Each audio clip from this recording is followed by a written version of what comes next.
The power to think deeply is a true gift for humans. But what happens when this remarkable gift turns against us? What occurs when the ability to think deeply transforms into a relentless cycle of overthinking? In this video, we will try to understand overthinking as a misdirection of a truly unique human possession and how to overcome it at the earliest possible time.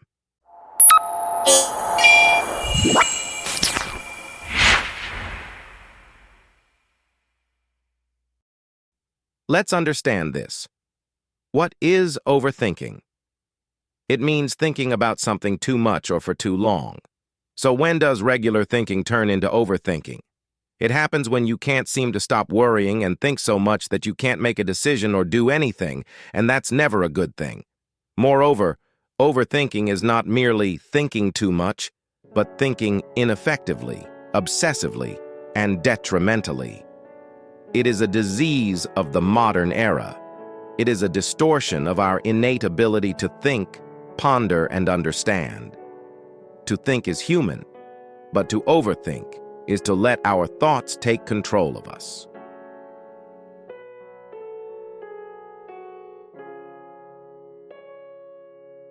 Why worry about overthinking anyway?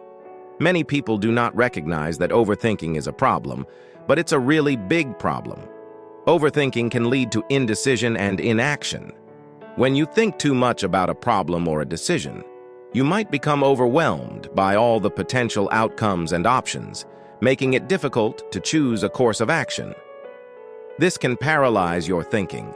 When you constantly think about a situation, it can be a significant source of stress and anxiety. Worrying about all the things that might go wrong or dwelling on negative outcomes can lead to a range of mental and emotional health issues. If you're overthinking interactions with friends, family, or colleagues, it can harm your relationships. For example, you might misinterpret something someone said and then obsess over it, leading to unnecessary tension or conflict. Continuously overthinking everything can rob you of the joy and spontaneity in life. It can hinder your ability to be present and engaged. Simply put, overthinking usually consumes a lot of time without providing any additional benefit. So, how to actually stop overthinking at the earliest? You cannot control everything. If you overthink and want to stop, the first step is to realize that you can't control everything. This means you can't control other people, how they feel, what happens around you, or what has happened in the past or will happen in the future. Understanding that you can't control everything should be the first thing you focus on, and you should remind yourself of this every day. We often try to control everything and keep thinking about it over and over, which can hurt our mental peace. If you stop and keep telling yourself that you can't control everything, it will make you feel much better.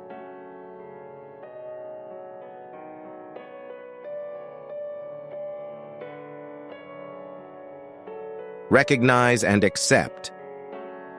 To defeat the enemy, you must know the enemy. Overthinking isn't just thinking too much. It's thinking too much about the wrong things. It's a loop that feeds on your fears, insecurities, and doubts. You must recognize and accept that you're doing it. Admitting to ourselves that we have a problem is half the battle. It's like turning on a light in a dark room, illuminating what was once hidden and allowing you to see clearly. So ask yourself, do you find yourself lying awake at night pondering every word of a conversation? Do you spend hours contemplating simple decisions, turning them over and over in your mind until they become monumental tasks? If you recognize and accept this, then you have already taken the first courageous step by being here, acknowledging the need to change. Recognizing and accepting overthinking doesn't mean condemning yourself.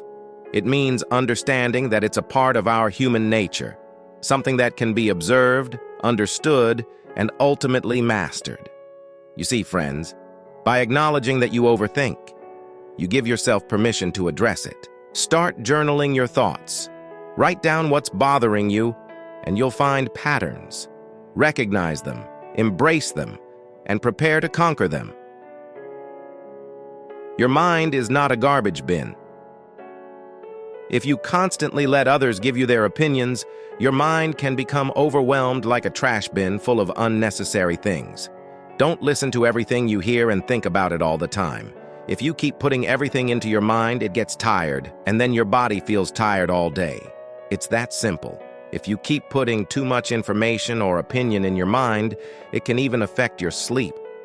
You might keep thinking about those things all night and end up not sleeping well.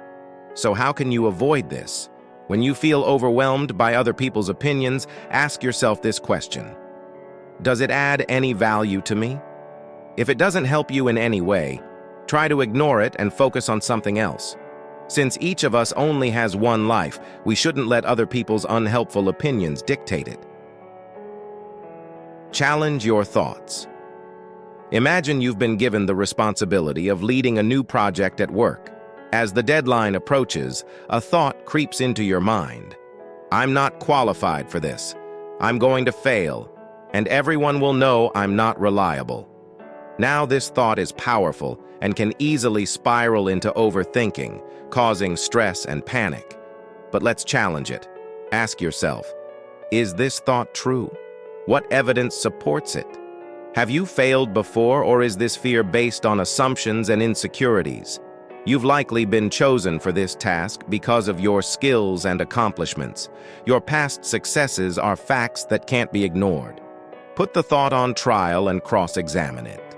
Demand evidence, and you'll often find that this fear of failure is not based on reality, but on unfounded anxiety.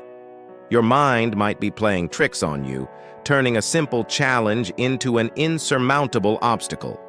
Now, reject this false thought and replace it with a positive affirmation.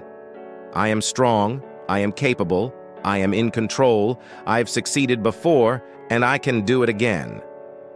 Embrace this truth and let it guide you through the project.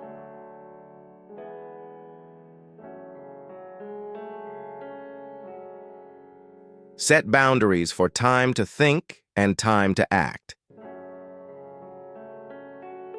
Consider the wise decision-making of a seasoned chess player. They understand that while planning and strategizing are vital, there comes a point where they must make a move. They allocate specific time to think, assess the board, anticipate their opponent's moves, and then act. They don't linger in indecision. They move forward, knowing that the game's flow depends on timely decisions. Similarly, in your life, you must learn to set boundaries between the time to think and the time to act. Allocate a specific amount of time to contemplate your decisions, whether it's choosing a career path, making a significant purchase, or deciding how to approach a personal challenge. Give yourself the space to think, analyze the options, weigh the pros and cons, and consult your intuition and values. But then, when the time is up, move forward with the best decision you've made at that moment. Embrace it, commit to it, and act upon it. Remember, no decision is set in stone. Life is a constant flow of choices and changes. Even if you realize later that you could have made a different decision, it's the learning from that choice that enriches your life experience. There is tremendous value in moving forward, making mistakes, learning, and growing, rather than getting stuck in endless loops of overthinking. Be here now. The present moment is all we truly have. It's where life unfolds, where joy is felt, and where connections are made.